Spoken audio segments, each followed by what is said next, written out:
DreamBakes Delightsന്റെ ഈ പുതിയ എപ്പിസോഡിലേക്ക് നിങ്ങൾക്ക് എല്ലാവർക്കും സ്വാഗതം. കഴിഞ്ഞ ദിവസം ഞങ്ങളുടെ മോളുടെ ബർത്ത്ഡേ ആയിരുന്നേ. അപ്പോൾ അന്നത്തെ ഫോട്ടോസൊക്കെ കണ്ടപ്പോൾ കുറേ ഫ്രണ്ട്സും റിലേറ്റീവ്സും ഒക്കെ ചോദിച്ചു, എങ്ങനെയാണ് ഈ മോളുടെ ഡ്രസ്സിൻ്റെ അതേ പാറ്റേൺ കേക്കിൽ കൊണ്ടുവന്നത്? അത് ക്ലോത്ത് തന്നെ ഒട്ടിച്ച് വെച്ചതാണോ, അതോ അത് എഡിബിൾ ആണോ, അത് എങ്ങനെയാണ്, ഭയങ്കര ബുദ്ധിമുട്ടാണോ ഇതൊക്കെ ചെയ്യാൻ എന്നൊക്കെ ചോദിച്ചു. അതുപോലെ അന്നത്തെ ടേബിൾ ഡെക്കറേഷനെ കുറിച്ചും എന്നോട് ഒത്തിരി പേര് ചോദിച്ചു. ഒത്തിരി സിമ്പിളും എനിക്കും ഒത്തിരി ഇഷ്ടമായിരുന്നു. സാധാരണ ഞാൻ കുറേ കേക്ക് പോപ്സൊക്കെ വെച്ചിട്ടാണ് സാധാരണ ഈ ടേബിൾ സെറ്റ് ചെയ്യാറുള്ളത്. പക്ഷേ അന്ന് എനിക്കിതിനൊന്നും സമയമില്ലായിരുന്നു. അതുകൊണ്ട് ചെറിയ സിമ്പിളായിട്ടുള്ള ഐറ്റംസൊക്കെ എടുത്ത് വെച്ച് സിമ്പിളായിട്ട് ആ ടേബിൾ ഡെക്കറേറ്റ് ചെയ്തു. അപ്പോൾ അതിനെക്കുറിച്ചൊക്കെ ചോദിച്ചവരുടെ എല്ലാ സംശയങ്ങൾക്കും ഉള്ള ഒരു മറുപടിയാണ് ഇന്നത്തെ വീഡിയോയിൽ ഞാൻ ഉൾക്കൊള്ളിച്ചിരിക്കുന്നത്. ഞാൻ ആഗ്രഹിച്ചതുപോലെ ഈ ഡ്രസ്സിൻ്റെ ആ പാറ്റേൺ കേക്കിൽ കാണിക്കണമെങ്കിൽ എനിക്കൊരു ടോൾ കേക്കിൻ്റെ ആവശ്യമുണ്ട്. പക്ഷെ നമ്മുടെ വീട്ടിൽ അത്രയും വലിയ പാർട്ടിയോ അങ്ങനെയൊന്നുമില്ല. മോളുടെ കുറച്ച് ഫ്രണ്ട്സ് മാത്രമേ വരുള്ളൂ. അപ്പോൾ എനിക്കൊരു വലിയ കേക്കിൻ്റെ ആവശ്യമില്ല. അതുകൊണ്ട് ഞാൻ കേക്കിൻ്റെ പകുതി ഭാഗത്തോളം ഡമ്മി വെച്ചിട്ടാണ് ചെയ്തത്. അപ്പോൾ അതുകൊണ്ട് ആദ്യം ഡമ്മി ഇതുപോലെ ഗ്ലൂ സ്റ്റിക്ക് കൊണ്ട് കേക്ക് ബോർഡിൽ സ്റ്റിക്ക് ചെയ്തു.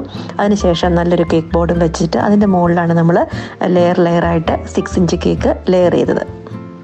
ലെയർ ചെയ്തതിന് ശേഷം ഐസിങ് ചെയ്യുമ്പോൾ ആ ഡമ്മി കേക്ക് കൂടെ ചേർത്ത് ഫുള്ള് കവർ ചെയ്ത് ഐസിങ് ചെയ്യണം. അപ്പോൾ നമുക്ക് ഇത്രയും ക്രീമൊക്കെ വേസ്റ്റായി പോകുമല്ലോ എന്ന് ചിലരൊക്കെ ചോദിച്ചേക്കാം. വേസ്റ്റായി പോകും, അത് സാരമില്ല. കാരണം നമുക്ക് ഇത്രയും വലുപ്പത്തിൽ നല്ലൊരു കേക്ക് കിട്ടാൻ പോവുകയാണ്.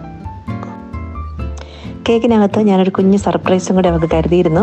അപ്പോൾ ആ ഒരു ചെറിയൊരു പാക്കറ്റ് വെക്കാനായിട്ട് കേക്കിൻ്റെ മുകളിലൊരു ഹോൾ ഉണ്ടാക്കിയിട്ട് അവിടെ ഒരു സ്പേസ് ക്രിയേറ്റ് ചെയ്യുകയാണ്. എന്നിട്ട് ഞാൻ അതിനെ ഈ ഗിഫ്റ്റ് നന്നായിട്ട് റാപ്പ് ചെയ്ത് നന്നായിട്ട് പ്ലാസ്റ്റിക് കവറും കൊണ്ടൊക്കെ റാപ്പ് ചെയ്തിട്ട് ഒരു ടോയിനിൽ കെട്ടി ഈ ടോപ്പറിൻ്റെ കൂടെ അതിലേക്ക് ഇൻസേർട്ട് ചെയ്തു. ആ ഗ്യാപ്പ് കവർ ചെയ്യാനായിട്ട് ചെറിയൊരു ഫോണ്ടൻ പീസാണ് ഞാനിവിടെ യൂസ് ചെയ്തത്. ജസ്റ്റ് അതിൻ്റെ മുകളിലേക്ക് കവർ ചെയ്ത് ഇട്ട് കൊടുത്തു. പിന്നെ അതൊന്ന് ഹൈഡ് ചെയ്യാനായിട്ട് ജസ്റ്റ് ആ ഡ്രസ്സിന് മാച്ച് ചെയ്യുന്ന പോലെ തന്നെ ഒരു സിംഗിൾ ഫ്ലവറും ഒരു ലീഫ് കൂടെ ചേർത്ത് അതിൻ്റെ മുമ്പിലായിട്ട് ഒന്ന് കുത്തിവെച്ചു. ക്രീം കേക്കിനൊക്കെ നമ്മൾ ഡാർക്ക് കളർ കൊടുക്കണമെങ്കിൽ എപ്പോഴും ഏറ്റവും നല്ലത് എയർ ബ്രഷ് ചെയ്യുന്നതാണ്. കാരണം നമ്മളൊരു ക്രീം കൊണ്ട് തന്നെ ഇതിനെ ഡാർക്ക് കളർ ചെയ്യാനായിട്ട് നോക്കുമ്പോൾ ഒത്തിരി കളർ നമ്മൾ ആഡ് ചെയ്യേണ്ടി വരും. എന്നാൽ എയർ ബ്രഷ് ചെയ്യുമ്പോൾ 1-2 ഡ്രോപ്പ് കളർ കൊണ്ട് നമുക്ക് ആ ഫുൾ കേക്കിനെ കവർ ചെയ്തെടുക്കാനായിട്ട് സാധിക്കും. അങ്ങനെ കേക്ക് ബ്ലാക്ക് കളർ കൊടുത്തു. ഇനി ആ കേക്കിൻ്റെ ബോർഡ് കൂടെ ഞാൻ കുറച്ച് ഫോണ്ടൻ്റ് വെച്ച് ബ്ലാക്ക് കളർ കൊടുക്കുകയാണ്. ഇനിയാണ് ഞാൻ പറഞ്ഞ ഏറ്റവും ഈസി ആയിട്ടുള്ള പാർട്ട് വരുന്നത്. മോളുടെ ഡ്രസ്സിൻ്റെ അതേ ഡിസൈൻ ഞാൻ എഡിബിൾ പ്രിൻ്റ് എടുത്ത് നമ്മൾ ഒരു ഫോണ്ടൻറ്റിലേക്ക് ഈ എഡിബിൾ പ്രിൻറ്റിനെ ഒന്ന് ട്രാൻസ്ഫർ ചെയ്ത് പിന്നെ അത് നമുക്ക് വേണ്ട ഷേപ്പിൽ കട്ട് ചെയ്തെടുത്ത് ജസ്റ്റ് ഇതിൻ്റെ മുകളിലേക്ക് ഒന്ന് റാപ്പ് ചെയ്ത് കൊടുക്കുകയാണ്. കണ്ടോ, എത്ര ഈസി ആയിട്ടാണ് ഈ കാര്യം സാധിച്ചത്. അപ്പോൾ ഞാനിത് ഈസിയാണെന്ന് പറയുമ്പോൾ എന്നെ കുറച്ചൊരു കളിയാക്കാനോട് തുടങ്ങിയിട്ടുണ്ട്.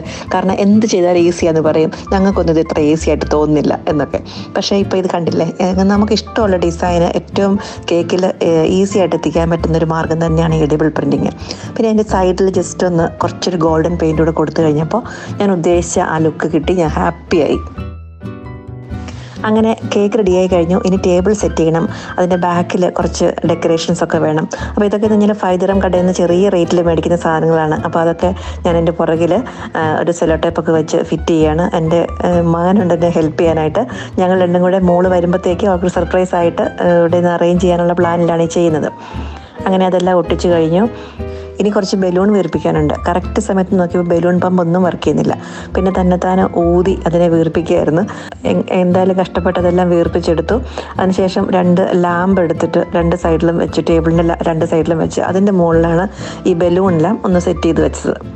പിന്നെ കുറച്ച് ഫ്ലവേഴ്സൊക്കെ ഒന്ന് 2 സൈഡിലും സെറ്റ് ചെയ്ത് വെച്ചു. പിന്നെ കുറച്ച് ക്യാൻഡിൽ, ഇതൊക്കെയാണ് ഈ പ്രാവശ്യത്തെ ഡെക്കറേഷൻ ഞങ്ങൾ യൂസ് ചെയ്തത്. അപ്പം ഈ പാത്രമാണെങ്കിൽ ശരിക്കും ഒരു പൊട്ടിപ്പോയ ഒരു പാത്രത്തിൻ്റെ അടപ്പാണ്. അപ്പോൾ അതിനെ ഒരു വൈൻ ഗ്ലാസിൻ്റെ മുകളിലോട്ട് തിരിച്ചു വെച്ച് കുറച്ച് വെള്ളം ഒഴിച്ചപ്പോൾ നമുക്ക് ക്യാൻഡിൽ സ്റ്റാൻഡുമായി. പിന്നെ അധികം കഷ്ടപ്പാടൊന്നും ഇല്ലാതെ ടേബിളും നല്ല ഭംഗിയായി. അപ്പോൾ ഇന്നത്തെ വീഡിയോ ഇവിടെ അവസാനിപ്പിക്കുകയാണ്. നമ്മുടെ കുഞ്ഞുങ്ങളുടെ ബർത്ത്ഡേ ഒക്കെ ഇതുപോലെ സ്പെഷ്യൽ ആക്കാനായിട്ട് അധികം എഫേർട്ടൊന്നും ഇല്ലാതെ കുറച്ച് കാര്യങ്ങളൊക്കെ ശ്രദ്ധിച്ചാൽ നമുക്ക് എല്ലാവർക്കും പറ്റുന്നതേ ഉള്ളൂ. അപ്പോൾ എല്ലാവർക്കും ഈ വീഡിയോ ഇഷ്ടപ്പെട്ടു എന്ന് വിചാരിക്കുന്നു. നിങ്ങൾക്ക് ഇഷ്ടപ്പെട്ടാൽ അത് കമൻസിലോട്ട് ഞങ്ങളെ അറിയിക്കണം. ഇനി അടുത്ത വീഡിയോയിൽ കാണുന്നത് വരെ എല്ലാവർക്കും നന്ദി.